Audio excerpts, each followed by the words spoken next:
Welcome to the complete animation of Captain Amelia from Walt Disney Animation Studios' Treasure Planet.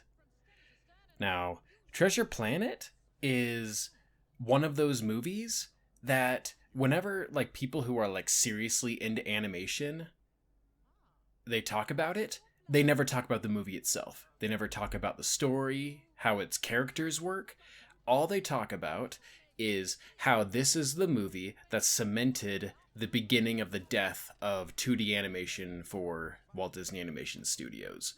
They talk about how much money it cost to make and how much it bombed at the box office, and how troubled of a development it had, and how people wanted to make this movie for years, and then when they finally got it out, it was such a sad thing that it failed so miserably.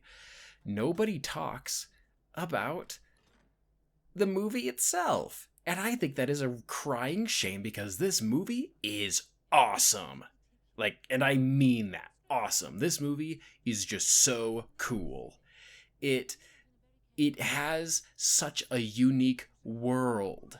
I mean, who would have thought of having, classic, 1500s, 1600s era high seas adventures, and then put that in space, and then mix in with it a ton of crazy aliens. And oh my goodness, this movie, just in terms of just its world, is so unique. And it's so sad that people don't really talk about it or remember it for much. And I'll be the first to say this movie is not perfect. Holy cow, there are some issues with it, particularly visually. The bits right here that you're seeing, where it's just, a pretty static background layer and nothing but characters talking, absolutely gorgeous. Beautiful movie. I have nothing bad to say about it. But it seems like it was a little bit too ambitious when it came to having, 3D mixed with the 2D. And it's not the perfect blend. It does work. For most of the time, it works just fine. And even someone like me who is aware of it and has an eye for looking at things, when I look at it, I don't, think it looks awful, but it doesn't look as good as it could.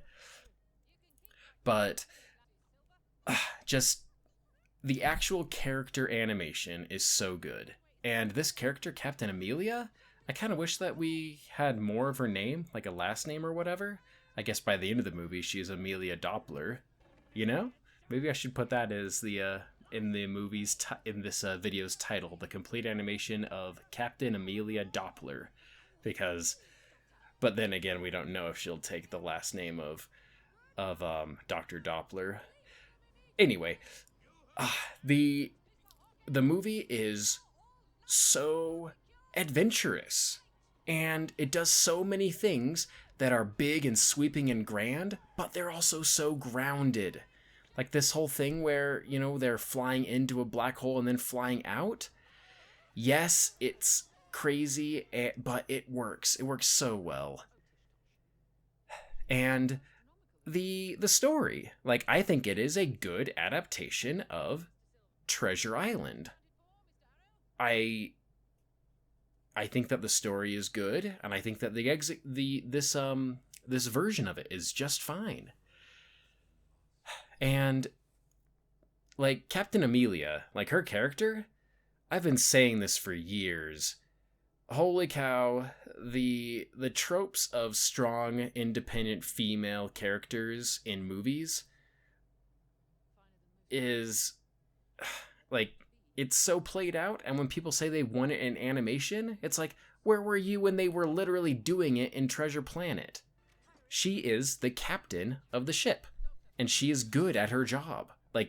I don't think that anybody would ever look at this and say, oh yeah, she could have done more as a captain. She didn't do her job right.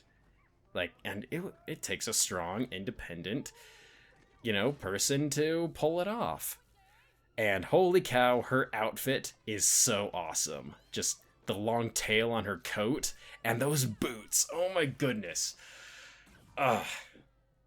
I wish that we lived in a day and age where boots like that were, more acceptable to just wear, because I don't know if I could pull them off, but I can think of some people in my life that I would like to see wearing those, and I think that they might enjoy wearing them themselves.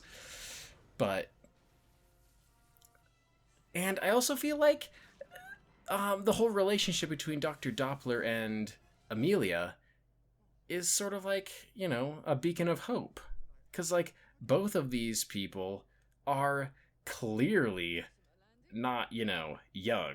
Like, Amelia's gotta be at least in her late 30s, and Dr. Doppler's probably in his mid 50s. But they hit it off, and they hit it off so well. And I love the juxtaposition. They're both aliens, but in their alienness, Dr. Doppler, he's more of, a canine, and she is more of a feline. And it's just one of the nice things about this movie that they made that work. And, like, this movie, it's weird. It's like it is simultaneously a product of its time, but also is so timeless. Like, especially with Jim. Jim Hawkins in this movie is clearly modeled off of the things that were, popular in the late 90s, early 2000s. Like his Solar Surfer, where he has where it's basically like a skateboarding thing. Like, he's the rebellious skateboarder kind of a guy, and that was a big thing around this time. Remember, like, Tony Hawk games were the thing at this time, and they are good games, but like that sort of thing was in the cultural zeitgeist at this time, and so that's why you get things like, the Vine surfing thing in Tarzan, and how you get an extremely goofy movie. Like, all those things were, around this era. And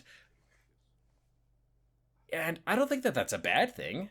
Like, yeah, I don't think it's a bad thing. And I think that this movie's themes, it really does, it has a bunch of timelessness to it. I think that there will always be a time and place for exploring young men like Jim Hawkins, who grew up in a life, like, they just didn't have a man in their life growing up, and it's something that was sorely missed. It's something that, while I personally don't really relate to that part of Jim that much, I can see that a bunch of people could. Like, I had an amazing childhood. Like, sometimes I might have been a bratty teenager who complained, but in all actuality, my life growing up was awesome, and my parents worked really hard to help that to be the case. But then when Jim found Long John Silver, he was able to have some of that, and like, he was a really good influence on him. So yeah, I kind of wish that Treasure Planet had been made 10 years later, visually. I think that the CG and the 2D would have been able to blend better. But as it is, like, this movie is amazing. Thanks for watching.